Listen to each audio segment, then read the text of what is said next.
Hello and welcome, everybody. So my name is Steven, and this is the show where we bring together experts to break down some of the most fundamental topics in HR. And today we're going to be covering employee data management. We have four amazing guests with us.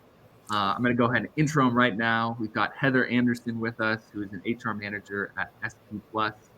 We've got Nicole Little, who's a senior HR business partner at Homespire Remodeling Group. We also have with us Anthony Howard, founder and CEO at HR Certified. And last but not least, we have Christine Stolpe, payroll consultant at Wages Creek. So great group today. Excited to just jump into all things employee data. And Anthony, I'd love actually if you could kick us off here, because as we we're kind of preparing for this conversation, I was thinking to myself, why is HR concerned with data right now? Like that kind of feels like an IT thing. But I know that you actually got your start in like HR people data. I'd love if you could just tell us, why is HR concerned about data? Yeah. So imagine about 30, 40 years ago, all data was in a locked up file cabinet, right? In manila folders. And then technology happened, right? And things became more digitized. And so, just like with anything else, HR had to evolve around what was happening around us. And so that .com came where you, whatever it is .com, and now data is now in the cloud. Yeah. But HR's responsibility always remained the same. We are in charge of securing that data. Yeah. Whether or not it was in a file cabinet or out in the cloud, we had to move and adjust along with it. So the responsibility of keeping your information confidential remains with us, and we are accountable if that's not done right. So that's where it really has come from. The responsibility is still the same. It's just the way we do it has changed. Yeah. Great way of putting that, Anthony. And let's dive in. Let's talk more about those vanilla envelopes, right? Or the file cabinets. What data are we actually talking about here that was on that paper and has now moved into all these other different directions online and in the cloud? Nicole, and then maybe Christine, you could pop in here as well. What data is HR dealing with? Yeah, so think about from the first day of that new hire, right? So we're talking their application, their background check, their drug testing, if there's any personality testing or additional testing that you did. Um, your basic information that you fill out: name, address, birthday, your emergency contact information, um, your direct deposit that you're setting up. Did you handwrite your accounting number on there? Did you supply a personal check? What else? Your tax forms, right? You have to fill that out and get that submitted. You're submitting I-9 documents. Um, so it's every little piece of personal information about yourself and potentially your family members if you're enrolling them in your benefits. Sometimes it goes back to there's paper forms of your benefit elections that people look at. Mhm. It also goes into super high overview of: you signed off on the handbook. What are the policies and procedures you signed off on? Your corrective action documents, your reviews. So it encompasses your entire life as an employee. So everything you can think of is in that manila file folder. And Anthony, I wish everything was in the cloud, but I have to tell you that I come from a smaller organization. I've come from a few where my responsibility and my team's responsibility was scanning those documents into our HRIS system to then secure in the employee's file. So right now, I still have file cabinets, and I don't know, with our audience, if they are a smaller organization, that might look a little bit different to them than some of the larger names out there. Yeah. Man, well, I mean, you just talking through that, it's like my whole identity is basically just stored with each of my employers, not just the one I'm currently with. Mhm. Like, Yep. there's some extra data that's sitting around somewhere else. So, 7 years. yeah, yep. So a lot at stake here. Christine, I know you have a payroll background specifically too. What other scary bits of information are we holding on Scary. to as HR professionals? Well, it's all scary, right? Everything that Nicole just listed out is not only, a person's information, but it's their identity. So once we have that information, even if it's on a paper form, to Nicole's point, you're either scanning that form so that you can add it to some sort of electronic, document retention system, or you're rekeying that information, or someone else, like your benefits administrator, is keying that information into yet another system that's going to contain that information. So you've got multiple outreaches. So in human resources and in payroll, you've got that joint responsibility for all of the dependent information that's in the system, right? Because a lot of payroll departments have visibility into the benefits so that they can tell what the deductions are, but do they really need that kind of access? So it's all out there. It's not just information, it's full blown their identity, Yeah. especially when you start reaching out into the global things. If you have any kind of biometric device, right, you're also storing their eye retina scan, you're also storing their thumbprint scan, if that's how they clock in or out, or if that's how they open the front door. So that's all information that's being stored somehow, somewhere, that we're responsible for too. Yeah. And I did want to say real quick, this is the reason why you see us running to a shared printer, or when you come into the office, everything is turned over. Okay, that I just need to say that. It's nothing personal. Yeah. Oh, maybe it is. Maybe yeah, that's exactly why it's too personal, right, Anthony? Let's dive into more of that concept of access, because I know you just brought that up, Christine. Anthony, you're talking about trying to protect that piece of paper or find it, make sure you don't lose track of it.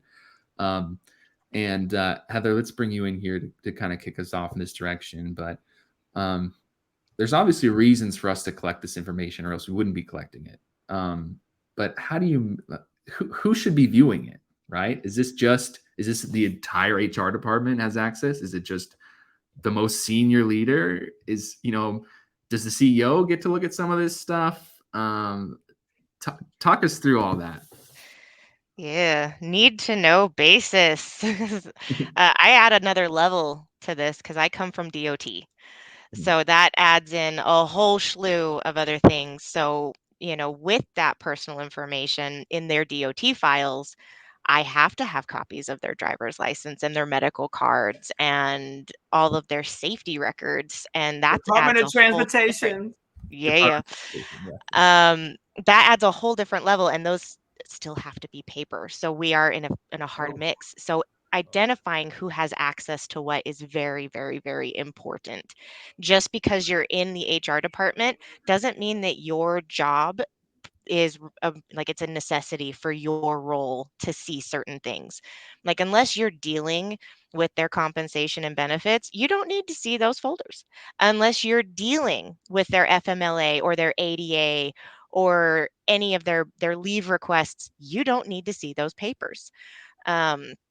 Unless and making sure that those are specific, because there are times where you're going to be requested, like, hey, I need to see this employee's personnel folder. Well, the medical records need to be kept separately. They can't be anywhere near it.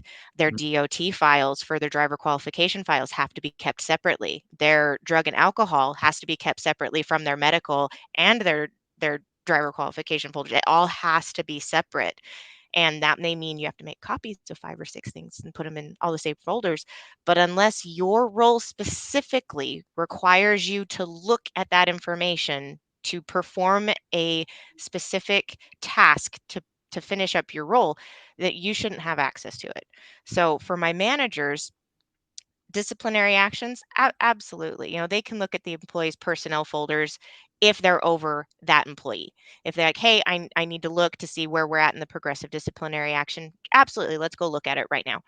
And then there are some and when you guys might have to remind me, because I know there's a rule of how much the employees have access to their own files.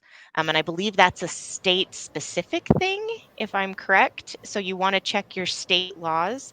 And some states, I think you can request it in writing to see what's in your file. But it also might be a company policy thing that your company may just be like, you know what, that's okay. If they want to see it, they want to see it. We don't care. That's their personal data. But it's very specific. So every employee should come to work knowing that the only people that are going to see it are those that absolutely have to see it. You know, managers don't need to see their W-4 forms. They don't need to see their FMLA or ADA forms. Yeah. It's strictly that's why it's so important that HR has that, because that person in HR that's responsible for that has to be able to relay the pertinent information to the correct parties on a need to know basis. It's just simple, hey, you know, no, we're not going to share any personal information. Don't want to know any personal information. All I need to know is X, Y, and Z. And it's our responsibility to make sure the appropriate person who has access to that file shows it. And they need to be locked up, at Yeah. least behind 2 locks all the time. I do want to add one thing. Very careful that you store your documents separately, because then if you put it all together, if there's any need for your files to be audited, then everything becomes in scope. So for example, I-9 audits, they come in and you got all the other stuff that's going on in their files. Guess what? That comes in scope, right? So it's very important that you store it and you keep certain records separate so that you minimize exposure to the business, and versus having a file all in one place, that they're in separate places in accordance to state and federal law. So I just wanted to just throw that out there. Yeah, no, absolutely. And I think that's probably, especially if you're just starting out, because I can tell you in every HR role I've ever had, I've walked in and it's been a full audit of chaos of, oh, nothing is where it's supposed to be. Look at what you currently are doing, see where your files are, and then have conversations with your senior leaders to say, okay, one, if your files aren't appropriately locked up, these are the equipment that I need. But two, who in the organization is going to need access to this? And can you tell me why? And if they can't tell you a legitimate reason why they need access to that information, then I would strongly suggest that they do not have access to this. If they need something, they can ask me. And if it's relative or if it's something that they do need, then I'll get them that specific information, but just don't give them free reign. Yeah. Christine, I see yourself unmiking. I see some nodding. What are your thoughts? From an IT side of things, and this comes from just years of experience.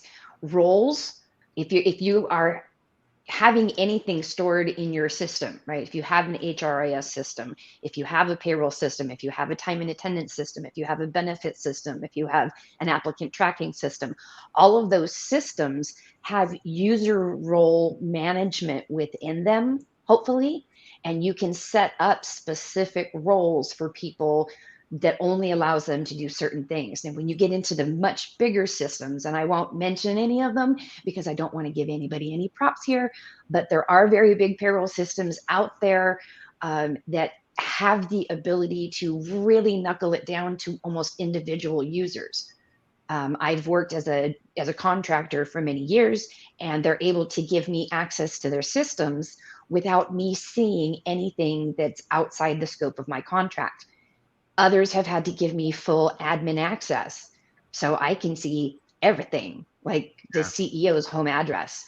So it really just depends. And I'm on an NDA, I'm a CPP, I understand, the confidentiality of it, but I'm sitting out here in the middle of the desert and I can see the CEO salary of a company in, Washington State or, New York. Do I really need that as the contractor who's coming in to do this project XYZ? So that's another thing to be mindful of is you're giving people access to things. What does that also give them access to down the line in the system? So a lot of those systems are very, very good about very specific user roles. It's just maintaining that, right? Yeah. Anthony can attest from his history that even just maintaining user access becomes an annual audit into and of itself. Yeah. Yeah. And I want to dive deeper into these tools actually, Christine, and you bring up so many really good features that I think are going to like simplify everything for everyone. But before we go there, I want to let's say something more to the paper and pen, the envelope people. Sometimes it's unavoidable, but how do you make sure only certain people have access to those kind of documents? Because That's all lock and key. yeah, it's all I like mean, if you're gonna be Would they have paper, to say twice? Like lock it twice? yeah, like yeah, Two exactly. barriers. Yeah, I've actually had colleagues who have been written up because they left one of the filing cabinets unlocked when they left for the day. yeah, I mean, it's that serious in human resources and payroll that if you have any employee information on a document, it has to be locked up if you are not sitting within X number of feet from it. yeah, And something to keep in mind on that is the second lock on that. So you may have a locked filing cabinet, because that's what I have. Is I have my locked filing cabinet, and then the second lock is my office door. Hmm. If you don't have that continuously locked, if the cleaners come in to clean and they don't lock it correctly, that leaves that unlocked. How, like, what kind of key is it? Is it a master key that opens up all of these offices? Who has access to that? And who has the key to the filing cabinets? Like, you got to think about all those things, because that does play into effect. If you ever get audited, they're going to ask, well, who's got access to it? Well, yeah, what keys do they have? Who has access to there's those a keys? level there's a level of maturity that's needed. This is kind of like one of the core aspects that distinguishes HR from other departments because of the level of access of information. And when I just think about somebody who's looking to enter the space, a lot of times we forget that we need to really train these new people about the responsibility of data, right? And what they have with that and what responsibility comes with that.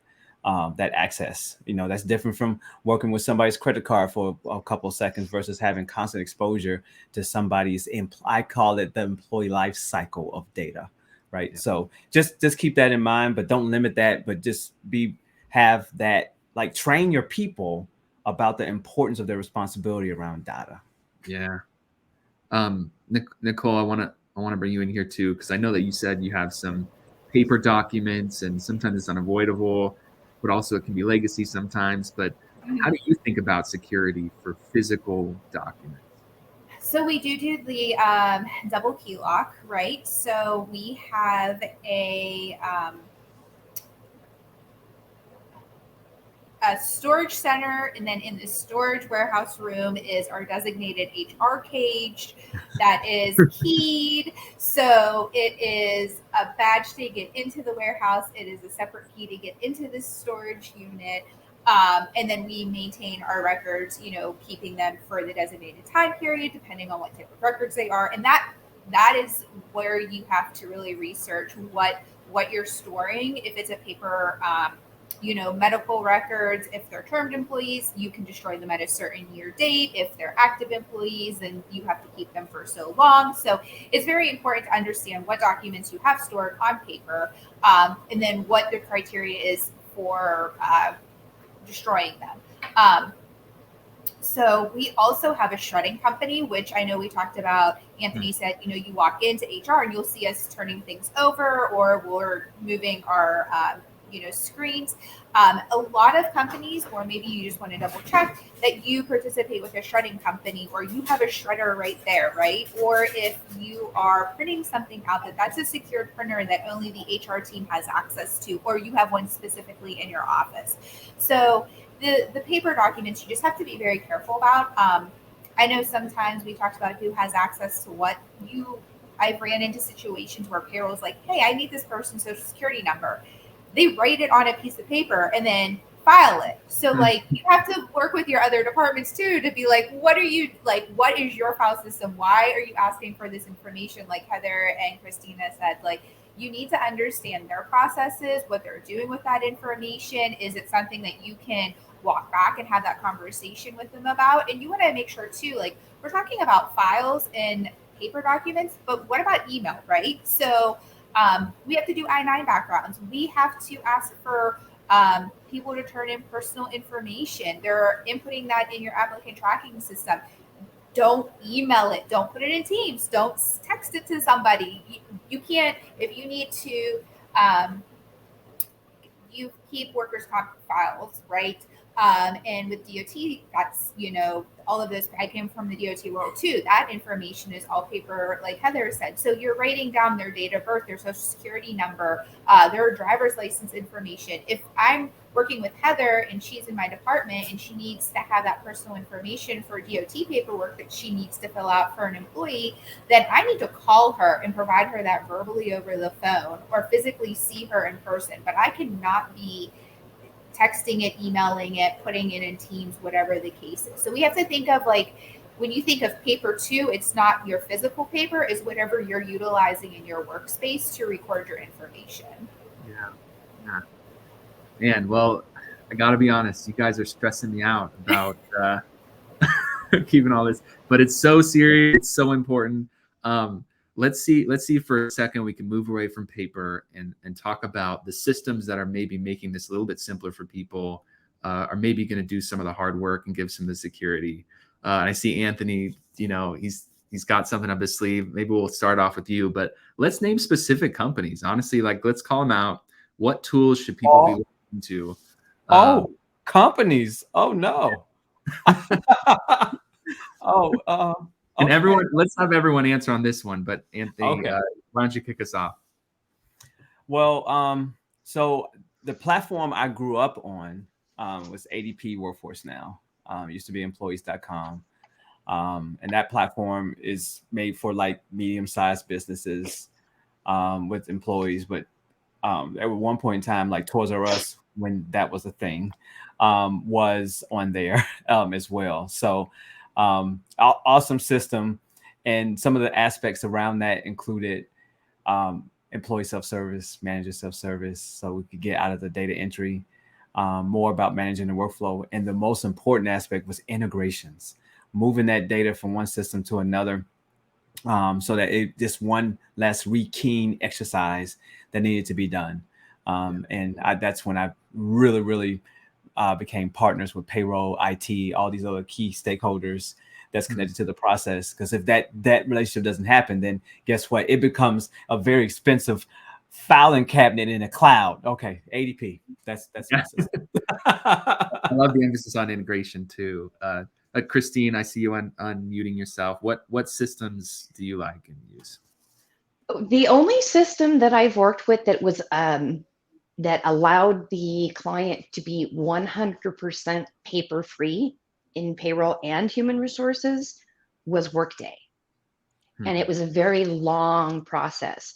A colleague of mine who has since retired worked just tirelessly through her implementation, and they got them completely 100% paper free. If there was an off cycle check, it was done via electronic funds transfer with a third party processor, which is OneSource Virtual. I will also give them a call out because they are really good at taking the Workday data after it's been calculated and doing with it what needs to be done. So that was a really fun experience for me because I had never been able to really get it 100% paperless like that. So to see how a company was actually able to do that was really awesome. Actually, as someone who's been pushing papers for the better part of 35 years or so, it was really amazing to see. So, and also to kind of tag on to the whole systems and confidentiality part of it, you have to be careful how you're letting the employees put their data into these systems as well, right? If you're allowing them to take pictures of their personal checks to sign up for direct deposit, that image needs to be gone away after the data has been received. So little intricacies like that when you're dealing with systems. You don't want people texting you copies of their social security card and driver's license. Email we were talking about, but you can set up your system where if they email it, it goes straight into their file. Whereas, if you're letting them text it to you or instant message it to you, it just puts it in such a bad place. Yeah. Nicole, what about you? What systems technology are helping? I'm gonna go old school and say work with your IT department, right? So we have HRIS systems and we have that security, but how are we taking that one step further, right? So I have a dual login. Right now, it's OneProtect is our security system that we use if you're accessing our HRIS system remotely or on your desktop. And there's lots of different like two-factor authentication companies that you can work with that help you ensure that privacy, right? So what that means is it giving you a code to enter that's specific to you? Or are you answering a personal security question to access your file?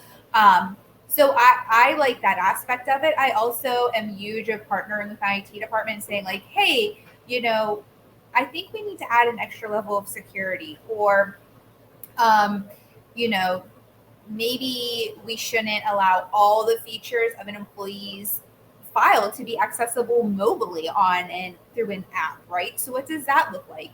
Partner with your HRIS system and see what should we pare down so that they can see what they need to see, but that it's protected and it's not out there floating around or visibly seen from your cell phone by your neighbor sitting beside you on the bus at the restaurant, whatever the case is. So I like IT. I like two-factor authentications. I know it's a pain, right? You have to get your cell phone out or remember that passcode or whatever your special security question is for that device, but or website.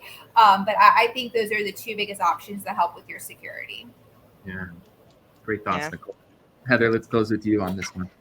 Oh, my company does a little bit of everything. Like they are so good with secure portals.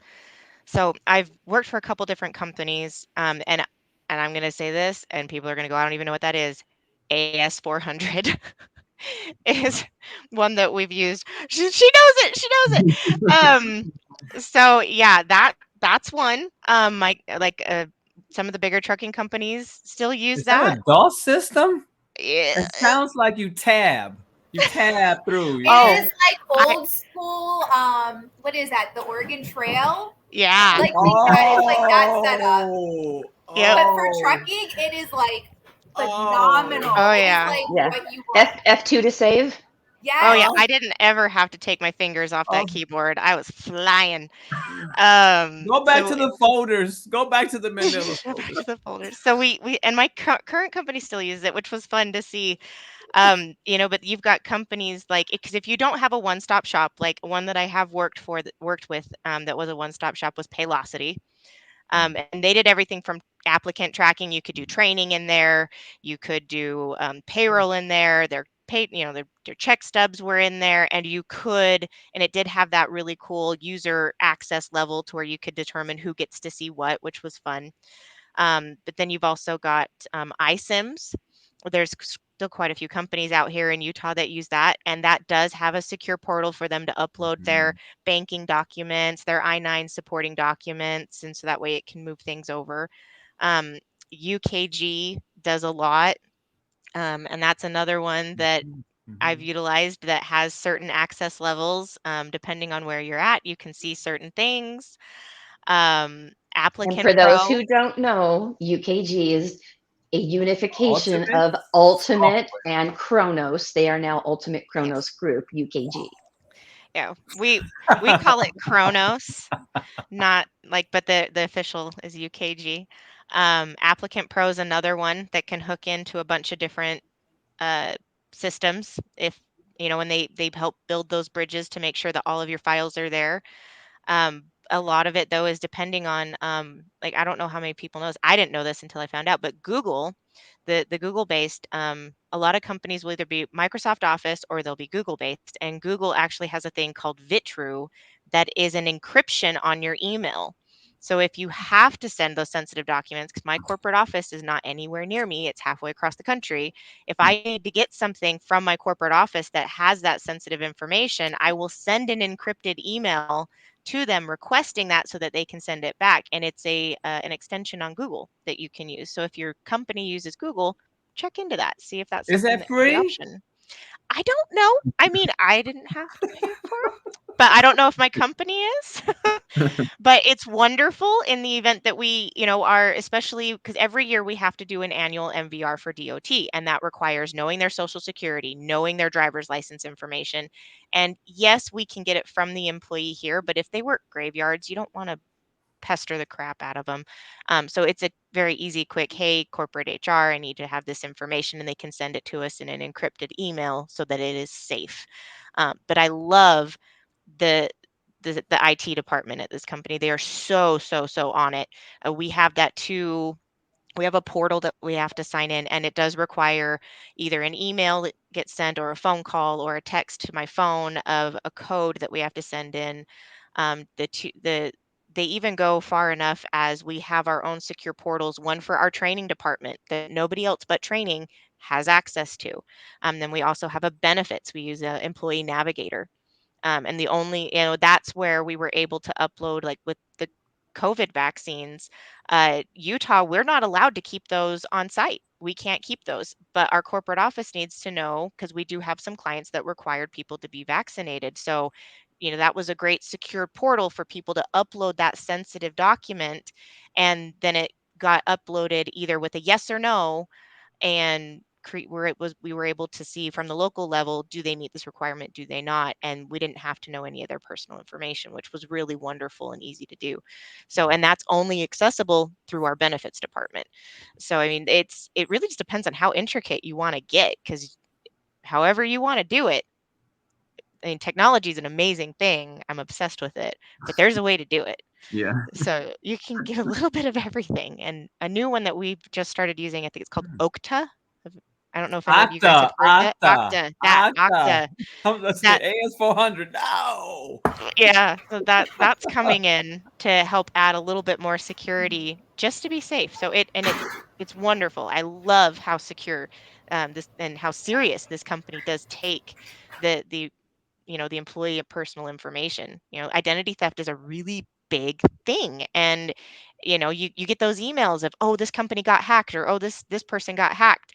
And so you want to make sure that you don't ever end up on one of those emails. Just Yeah. go. Well, we've got this awesome list of tools here. I hope the people listening are taking notes. They've got a bunch of websites they're going to visit right after this call. Anthony's got his pen out. I actually work for an all-in-one HR software called Eddie, so I have to give a plug for Eddie. But I think there's something special to the all-in-one HR software where the data connection is secure, right? So you're not trying to pass it between a lot of different things. There's no email intermediary. I think that's a category of content worth exploring a little bit, especially for small businesses. That's kind of our focus, is like helping small businesses. So we've got the tools. I want to do one more question around the tools, and it's actually a listener question. And then I want to move into a slightly more happier, upbeat, less stressful segment. So let's go ahead and read this off. Security around HR files is just as important as business IT security. Absolutely. I think we've already established that. Any good tips for building out our online files to be compliant and protected? I think we've covered a lot of this already, but two-factor authentication, separating the files, user roles, and some of those other things. Are there any other tips specifically around online file security that you would want to share? Go ahead, Heather. So we actually have different servers, and we have a server specifically just for employee data. So regardless of whether that employee is terminated, and there's files, like you never want to, if we have to archive something, we archive it, we don't delete it. But you have your current employees and your past employees, which has been wonderful because no one wants to have to go dig through. If you get a request for employee information from somebody that was, that left the company 2 or 3 years ago, and it's back in your files in your storage, you don't want to have to go dig through all that paper and the paper cuts.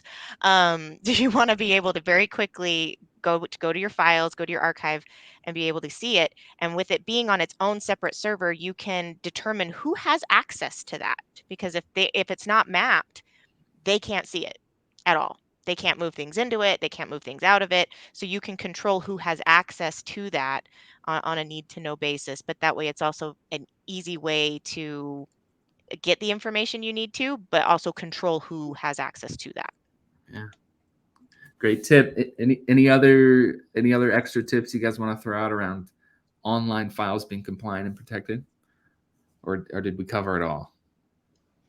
From a compliance perspective, make sure that you're archiving them in the right time frame, and then going through your archives and getting rid of them altogether, 100% deleting or trashing or destroying. Yeah. Document retention is a big deal.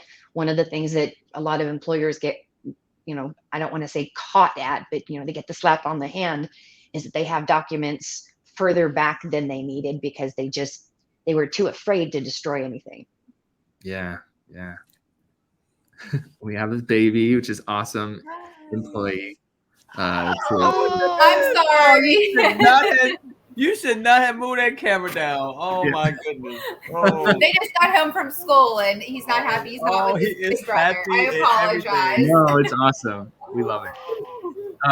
And let's talk a little bit more about, before we go into our final kind of segment, around data quality, retention, auditing, right?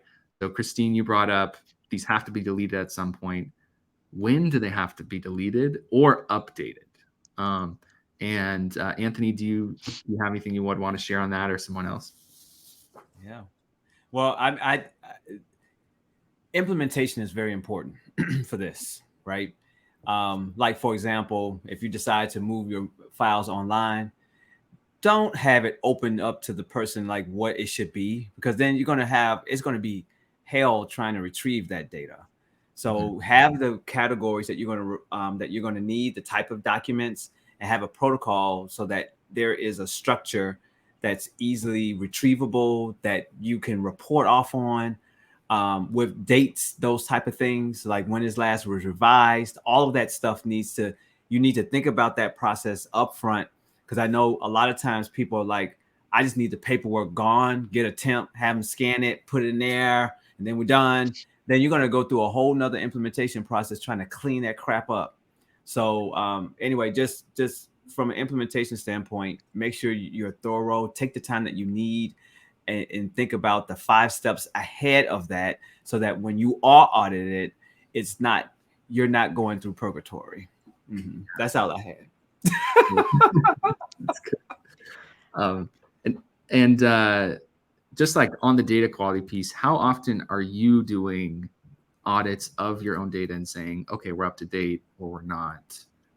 Is that like an annual thing? I know you said maybe it's the first thing you do when you move into a new HR department. Heather, do you have any thoughts on that? I've done a lot of audits, and I think it's more, obviously you don't want to overwhelm yourself with all these audits, because I will tell you straight up, it's time consuming and it's exhausting. And even though I have a team to help me, oh my, DOT file audits are not fun. And DLT. yeah, it's brutal. And so the first thing I would say is, first, if you don't know, as a lot of us didn't when we first started, if you don't know how long you are supposed to retain certain documents, go look it up. There's laws on I-9s, there's laws on employee files. So just go and research it so that you know. And then find out from your company, how often do they do it? Do they do an annual one? Are there deadlines every year that you need to meet? And so you should do an audit before that. So, I mean, it really comes down to, are you in compliance with the laws? And two, what does your company do? Like, are there deadlines you need to be aware of? And then if you have a major change, it doesn't hurt to go in.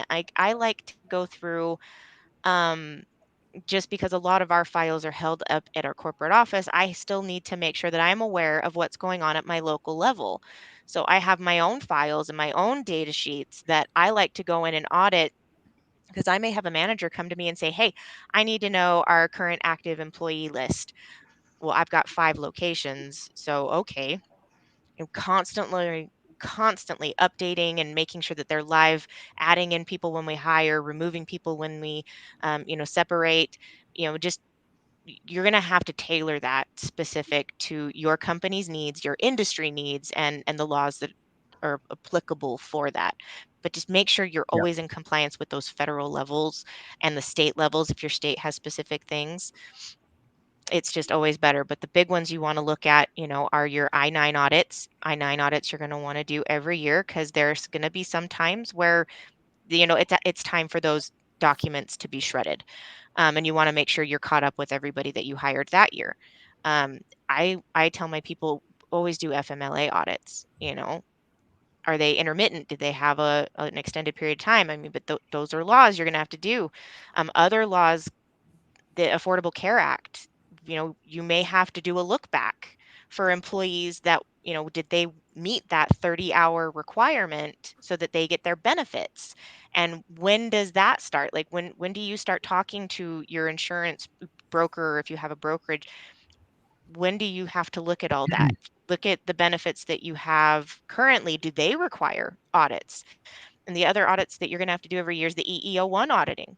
You have to report those things, and those audits can change constantly. I mean, back 15, 20 years ago, we don't report the same things that we did back then. It's a lot more intricate.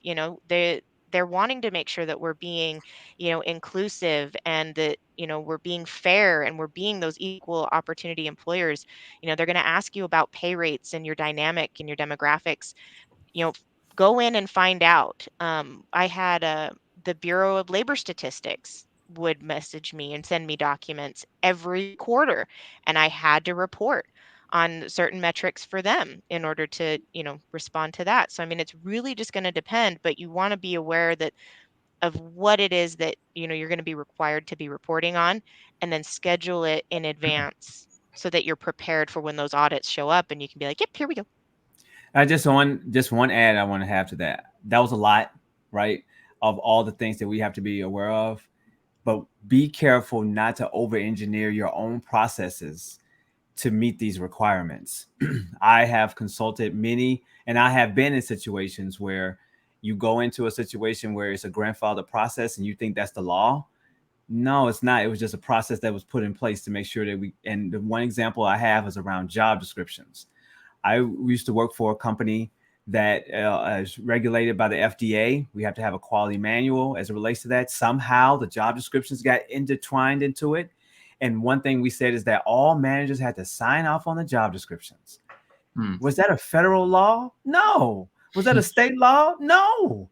But we said it, and it wound up in the quality manual, which made it auditable by the FDA. So I use that as an example. Don't over engineer it to make your lives miserable, and don't accept status as quo. You might want to tear it apart and put it back again, because in the end, you can wind up saving up a lot of time and frustration. I went through 2 years of cycle before I was able to get an act of current Congress to get that requirement out of that quality manual. Okay, there you go. There it is. No, that's great. And a big thing, I think one of the challenges that I faced is, I mean, I'm very grateful that I had the systems and the controllers and the people that had access to the data that I needed. But one of the struggles I had when I first, especially in HR department of one, OSHA 300 logs, for your workers' comp and everything else. I am so grateful for the people at OSHA, because I would call, and I'm like, I need to be trained. This is the first time I've done it. And they they were wonderful. They walked me through those requirements, how to fill out the form so that it was accurate. And so the people that are calling or sending you notices about, hey, you need to get this reported in, if you're not 100% sure, call and ask them and just say, I just want to be in compliance. I just need some guidance. And oh, bless those people. I can't even remember her name, but I am so grateful for her, and I learned so much about the forms and the reporting. And if because you can't sometimes always afford to go to these trainings, but also talk to your workers' compensation as too, because they may have some free trainings on some of those forms as well that you could take to educate yourself on those compliance and those datas. Yeah. Well, we're running If right out I of may, time here. if I may, real fast, Yeah. Go I ahead. promise this is fast. When I was studying for the CPP exam, I had to remember document retention rules.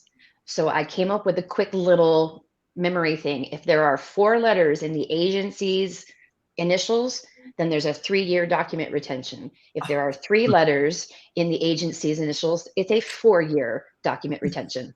There you go. That's crazy. Awesome. That's a hack. That's a hack. I call that a hack. Yeah. That's just too good to be true, Christine, but that's amazing. No, it is true though, but yeah, that's funny. Everyone write that down. We're going to condense.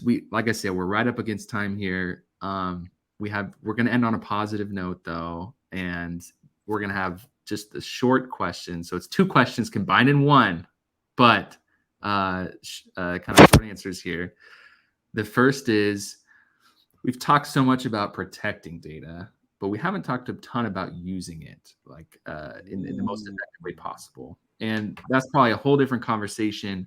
But the first part of this question that I'm going to ask to everyone is, what is your favorite report to look at that you think is the most valuable to your business, right? So that's the first one. And then the second, I'm going to give you one final chance, just in a few words, to give any final bit of advice around this topic, around data management. So 2 for 1 here, but we'll try to wrap it up in 3 or 4 minutes. But Nicole, would you want to start on this double question? Repeat the second one. I apologize. And finally, just kind of a catch-all question: what final piece of advice do you have for people who are thinking about data management? So my favorite report that I've ever ran and been responsible for was kind of like Heather said, my living, breathing employee headcount report, right? I knew when I ran that report out of my HRIS system, it was warehousing, so it tied to our warehousing system as well. But I could tell you who was active, who was termed, who was on leave, if it was intermittent or not. Like, to have it all in one, easy to use document for myself, like she said, it's time saving to answer those operation questions, to work with your managers. So I love that. If you can do that, if you can keep it simple, if you can, include your terminations and the reasons why, some bits and pieces, just so it can continuously jog your memory, that helps when you have to dive into pulling your files, from storage, from wherever you're getting them. And my one piece of advice with data management is, these employees are giving you their life, their identity. You have every personal information about them, and we have to remember that as HR professionals, that we need to treat them and protect them. That's our job while they're with us. While they're clocked in, they are ours to protect. We need to make sure that not only them physically, but everything about them, their identity, their personal information. They just need to feel safe and secure while they're working with us. Love it. Thanks, Nicole. Thank you. Anthony, let's go over to you. Okay. All right. So the report that I like to pull is I have to understand what's going on with the business. So movements and things that are happening. So I actually like to pull the whole thing. Just take the finance codes out, the payroll codes out. Give me everything else. I need job title, effective dates, all that kind of stuff. And the reason why I do that is so that I can be comfortable with the data when I need to do more complicated things with it, right? So I don't get caught up into just this one thing, and there could be new fields, new things that are going on. So I have what's called a change report. So I do a baseline, and then from that date to that date, so I'll know what's going on with the units that I'm in charge of or the organization. Like, oh, these movements have happened. Like, why did that happen, right? It keeps me curious, but it also keeps me up to date on the movement. Now, the data part, then for employee data. There's this new thing that's happening now, people. This thing right here. I'm telling you, HR analytics is quantifying what the value of what we do as it relates to people. And there's no way you can get to this without the stuff we talked about. Garbage in, garbage out, right? So I love systems that kick out these analytics, but this is the wave of the future. You got to get comfortable with the data so that you can do this. This is what the business wants to hear. So yep, that's my tip. Love it. Thanks, Anthony. Christine, let's go over to you next. I saw My you get favorite report. Yeah, I saw you get Yes. excited about the report, by the way. So Oh, for sure. Well, Right. to Anthony, thank you for bringing up HR analytics. I'm going to tweak it and just say, human operations analytics, because payroll is a big part of that as well.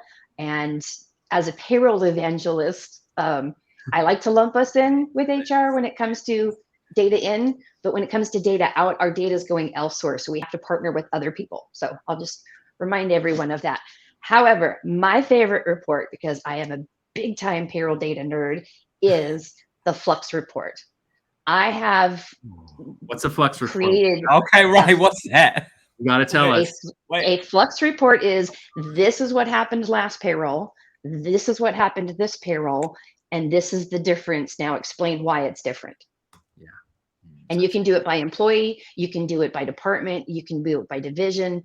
It depends on how big your company is, but it is the absolute best way to find a potential payroll error, a potential data entry error, or even just a potential oops, that wasn't supposed to happen, right? So and it's shared with the CFO as part of the final, or the controller or whoever, as the final sign off on payroll. So I love and live by Flux reports. As far as your data, my advice to everybody is love it as if it were your own. Because remember, we process our own information too. Yeah. So it is yours. Yep.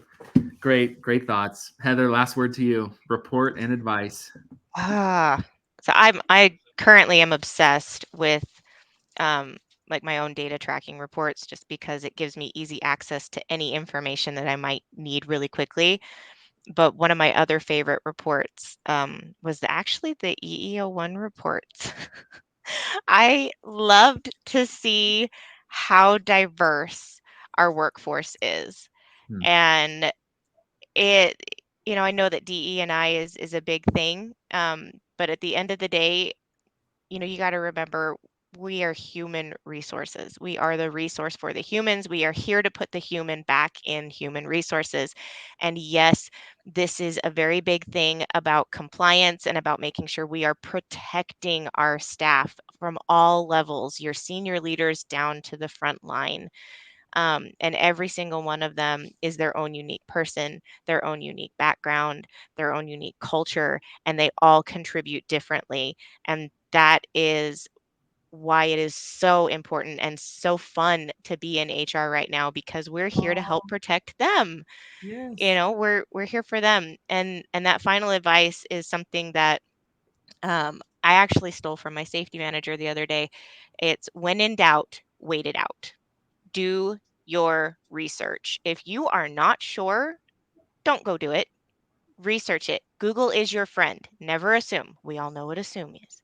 We don't need to make yeah, we don't need to do that. Don't assume. Ask questions. Google it if you're not sure. I can't count how many times that I've Googled and I can't get an answer.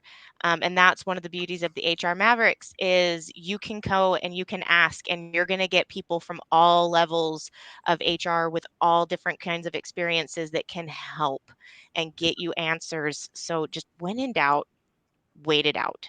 Go do your research first. You don't want to have to make a mistake or do something in good faith and end up being a mistake because you didn't do your research. Yeah.